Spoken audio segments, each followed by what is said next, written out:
অভিবাসীদের অধিকার সুরক্ষা, অনিয়মিত অভিবাসন রোধ, অভিবাসন ব্যয় কমানো, ন্যায্য মজুরি নিশ্চিত করা, জবাবদিহিতা জোরদার এবং অভিবাসীদের ন্যায় বিচারে প্রবেশাধিকার বাড়াতে বৈশ্বিক সহযোগিতার জোরদারের আহ্বান জানিয়েছে বাংলাদেশ।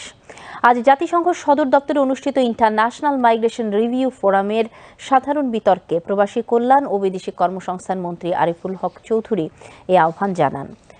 মন্ত্রী বলেন, Bangladesh whole of government and whole of society পদ্ধতির মাধ্যমে অভিবাসন ব্যবস্থাপনায় জবাবদিহিতার জোরদার করছে এবং অভিবাসীদের ন্যায় বিচারে প্রাপ্তির ক্ষেত্রে কাজ করছে। তিনি বলেন, নিরাপদ, সুশৃঙ্খল ও নিয়মিত অভিবাসন নিশ্চিত করতে Bangladesh global compact on migration GCM বাস্তবায়নের অংশ হিসেবে মাইগ্রেশন কম্প্যাক্ট টাস্ক ফোর্স গঠন করা হয়েছে। পাশাপাশি 2026 থেকে 2030 মেয়াদের জাতীয় কর্মপরিকল্পনাও গ্রহণ করা হয়েছে।